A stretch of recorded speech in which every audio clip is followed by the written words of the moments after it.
महाराष्ट्र विधानसभा चुनाव प्रचार के लिए भारतीय जनता युवा मोर्चा के अध्यक्ष और बेंगलोर साउथ से भाजपा सांसद तेजस्वी सूर्या मुंबई पहुंचे हुए हैं। हमारे साथ तेजस्वी हैं बात करने के लिए। सर, मुंबई आपका आगमन हुआ, एक तरफ वोट जिहाद वर्सेस धर्मयुद्ध, क्या है आपकी नज़र में वोट जिहाद और क्या है धर्मयुद्ध? सर, आप मुझे बताइए, चुनाव में किसको वोट देने का अधिकार होना चाहिए? भारत के नागरिकों को या जो इलीगली भारत में आए हैं ऐसे घुसपैठियों को? अधिकार किसको होनी चाहिए बताइए ना आप। मैं आपसे पूछ रहा हूं जी। हर भारतीय नागरिक को, भारतीय नागरिक को होना चाहिए। तो अगर किसी एक पार्टी ने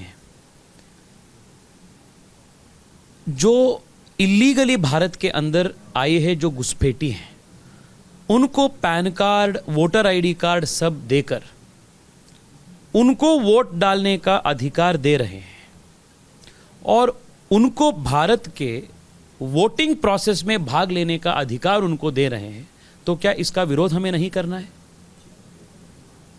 क्या यह संवैधानिक काम नहीं, दायित्व नहीं एक पॉलिटिकल पार्टी का? हम ये कर रहे हैं। आप क्वेश्चन मुझसे नहीं करना है, आपको प्रश्न कांग्रेस पार्टी और महाविकास आघाड़ी के पार्टियों से पूछना है।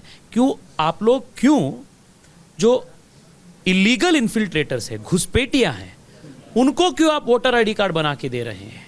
वो कांग्रेस पार्टी जिसको आप नया मुस्लिम लीग कह रहे हैं? बिल्कुल जी। कर्नाटका में आप देख रहे हैं क्या हो रहा है। आपके एबीपी न्यूज में पिछले 2-3 हफ्ते से आप कर्नाटका के हर दिन न्यूज आप कवर कर रहे हैं। हजारों एकड़ जमीन किसानों का वक्फ बोर्ड को कांग्रेस सरकार ने दे रहा है, बिना नोटिस देके, बिना प्रोसेस फॉलो करके।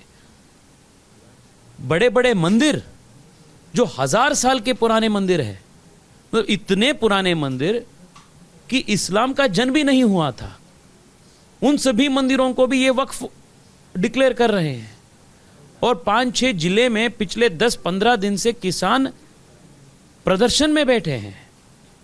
और कल मुख्यमंत्री ने बोले हैं कि सरकार के टेंडर्स में भी, सरकार के सिविल काम में भी 4% रिजर्वेशन मुसलमानों को देना है। ये क्या चल रहा है? ये धर्म के नाम पर समाज को बांटना, और जिस रिजर्वेशन को संविधान में मान्यता ही नहीं है, संविधान ने परमिट ही नहीं किया है, ऐसे रिजर्वेशन को देने की बात करना, ये क्या चल रहा है? ये कौन बात कर रहे हैं? कांग्रेस पार्टी कर रही है। ये जो आपने बात कही 4% टेंडर मुसलमानों को देने की, लगभग उसी प्रकार के एक मांग यहाँ पर मौलानाओं ने नाना पटोले से रखी है कि पुलिस भर्ती हो तो उसमें मुस्लिमों के लिए अलग से आरक्षण होना चाहिए, धर्म के आधार पर पुलिस में भर्ती हो। ये मांग रखेंगे भी, और अगर हम सतर्क नहीं रहेंगे और इनकी सरकार आ जाएगी तो ये लोग ये 4% रिजर्वेशन देंगे भी। ये सच्चाई है, क्योंकि कर्नाटका में हो रहा है, तेलंगाना में हो रहा है, हम देख रहे हैं। और ये 4% कहाँ से देंगे ये लोग? अगर मुसलमानों को या पुलिस में या टेंडर्स में, सरकार के टेंडर में आप 4% रिजर्वेशन देना है तो आप कहाँ से देंगे? आप SC ST के या OBC रिजर्वेशन से ही छीनकर इनको देना पड़ेगा। बटेंगे तो कटेंगे, एक हैं तो सेफ हैं, क्या ये नारा पूरी तरह ध्रुवीकरण की तरफ ले जा रहा है इस चुनाव को? आप नहीं चाहते एक होना चाहिए सब लोग?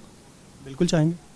तो इसमें प्रॉब्लम क्या है? तो आपने जो एक है तो सेफ है में एक की जो तस्वीर बनाई है, उसमें तमाम समाज के लोगों की टोपी है, वो जालीदार टोपी से क्या दिक्कत है? उसका समावेश क्यों नहीं है? देखिए, ये टोपी के आधार पर समाज को देखने का जो आपका नज़र है, ये इसमें मेरा ऑब्जेक्शन है। This is the kind of adulteration that Congress party has done in the society. जनता को टोपी के आधार पर बांटना, जनता को चमड़ी की रंग के आधार पर बांटना, इससे अपना प्रॉब्लम है। अपना नारा है एक है तो सेफ है, कांग्रेस और हम चाहते हैं भी सब एक रहे, सब एकजुट रहे। पर कांग्रेस कर रही है कि यही लोग जो नारा दे रहे हैं बटेंगे तो कटेंगे, यही लोग बांटने वाले हैं, यही लोग काटने वाले हैं। उनसे पूछिए, कांग्रेस के लोग बीजेपी पर, इनसे पूछिए, कांग्रेस वालों से, उनसे पूछिए कि अगर वो इतना एकजुटता के बारे में, एकता के बारे में बोलते हैं, तो क्यों कर्नाटका में हजारों एकड़ किसानों की जमीन रातों रात वक्फ के नाम पे क्यों इन्होंने रजिस्टर कर चुका है? अगर सबको एक मानते हैं, ये 4% मुस्लिम रिजर्वेशन की बात सरकार की टेंडर्स में और सरकार की पुलिस भर्तियों में ये क्यों बात करते हैं? उनसे पूछिए। जनता सब जानते हैं जी, सब, इसलिए हरियाणा में इनको नकार दिए है सरकार। कांग्रेस पार्टी को। तेजस्वी जी, आपने अभी प्रेस कॉन्फ्रेंस में एक बात कही कि कर्नाटक सरकार ने इतनी मुफ्त की रेवड़ी बांटी, फ्रीबीज, कि अब तो बेंगलोर की सड़क को मरम्मत करने के लिए अब सरकार के पास पैसे नहीं बचे हैं। ये मैं नहीं बोल रहा हूं जी, कांग्रेस के अध्यक्ष मल्लिकार्जुन खड़गे जी ने बेंगलोर में प्रेस कॉन्फ्रेंस में बोले हैं कि कांग्रेस सरकार के पास गड्ढा फिलअप करने के लिए भी, गड्ढा भर्ती करने के लिए भी इनके पास पैसा नहीं है। 2 साल पहले जब अपनी सरकार थी, हमने कर्नाटका में एक रेवेन्यू सरप्लस बजट दिए थे, लगभग 20,000 करोड़ ज़्यादा सरकार के पास पैसा थे। आज सरकार के पास पैसा ही नहीं है।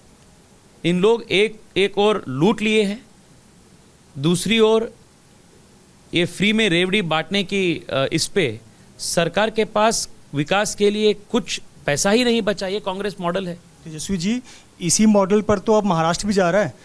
जिस प्रकार के घोषणा पत्र में वादे किए गए हैं, इतने पैसे, इसे हम रेवड़ी ही कहेंगे, इतने पैसे तो बीजेपी भी बांट रही है, महायुति भी अपने वादे में यही कह रही है। महाराष्ट्र पर 7,92,991 करोड़ रुपए का कर्ज है। अगले 3 साल में 60% कर्ज चुकाना है। पिछले साल वित्तीय वर्ष में सरकारी कामकाज को बढ़ाने के लिए 85,000 करोड़ का कर्ज लिया गया। तो सरकार तो कर्नाटक के रास्ते पर महाराष्ट्र जा रहा है। देखिए, एक और डेवलपमेंट और प्रोग्रेस होनी ज़रूरी है, जहां से पैसा सरकार को मिलेगा, और जिस पैसा सरकार के पास आएगा उस पैसा को रीडिस्ट्रीब्यूट करने का काम भी सरकार की है। पर प्रॉब्लम यहाँ है कि जब कांग्रेस पार्टी सरकार में आती है, डेवलपमेंट का और पैसा कमाने का जो बात है वो होता ही नहीं। सो सिर्फ कर्ज लेने की ओर सरकार बढ़ती जाती है। So redistribution does not come because of development and growth, but redistribution takes place because of loans. इससे बहुत फर्क होता है। सो कांग्रेस मॉडल जो है वो कर्ज लेकर डिस्ट्रीब्यूट करने का, रीडिस्ट्रीब्यूट करने का मॉडल है। बीजेपी का मॉडल है सरकार में रहकर विकास कर कर पैसा कमा कर उस पैसा सबको रीडिस्ट्रीब्यूट करने का मॉडल है। इस दोनों मॉडल में बहुत बहुत फर्क है। कर्नाटका में 2 साल पहले जब हम सरकार में थे, हम देश में फॉरेन डायरेक्ट इन्वेस्टमेंट अट्रैक्ट करने में हम नंबर 1 में थे। मतलब सरकार में विकास हो रहा था, प्रदेश में विकास हो रहा था, उससे पैसा आता था। पर आज हम गिर चुके हैं वो इंडेक्स में। मतलब कोई पैसा इन्वेस्ट करना नहीं चाह रहे हैं, तो डेवलपमेंट नहीं होगा। तो अगर डेवलपमेंट नहीं हो रहा है, सरकार के पास पैसा नहीं आ रहा है, तो सरकार को पैसा कहाँ से मिलेगा? आपको टैक्स ज़्यादा डालना पड़ेगा। कर्नाटका में दूध पे टैक्स ज़्यादा हो चुका है, अल्कोहल पे ज़्यादा हो चुका है, रोड टैक्स पे ज़्यादा हो चुका है, पेट्रोल डीजल के दाम बढ़ गया है। हिमाचल में तो जहां इनकी सरकार है वहां टॉयलेट सीट पे भी ये लोग टैक्स बढ़ाना बात कर रहे हैं। राजस्थान में भी जब इनकी सरकार थी वहां भी ऐसा स्थिति हो गया था। This is the model that we must be aware of. एक सुप्रीम कोर्ट का अभी एक आदेश आया जिसमें बुलडोजर एक्शन पर सवाल उठाया गया। कहा कि ये नोटिस देना चाहिए और अब तक की जो प्रक्रिया हुई उसको कहीं ना कहीं गलत बताया। आप किस तरह से देखते हैं इस बयान को? क्योंकि बुलडोजर एक्शन की बात कई राज्यों में देखने को मिली, आपके कर्नाटक में भी देखने को मिली, मुंबई मीरा रोड में भी एक दंगा हुआ तो उसके बाद एक्शन देखने को मिला। जहां जहां ये बुलडोजर की एक्शन हो चुकी है वो कानून के मुताबिक ही हो चुकी है, और Bharatiya Janata Party is a firm adherent and believer of the rule of law and the constitution. बहुत बहुत धन्यवाद एबीपी न्यूज़ से बात करने के लिए तेजस्वी सूर्या, जिनका कहना है कि भारतीय जनता पार्टी कानून को मानने वाली पार्टी है और जो भी एक्शन बुलडोजर के अब तक हुए हैं वो सभी कानून के दायरे में रहकर किए गए हैं। कैमरामैन गजानन बालापुरकर के साथ मृत्युंजय सिंह, एबीपी न्यूज़, मुंबई।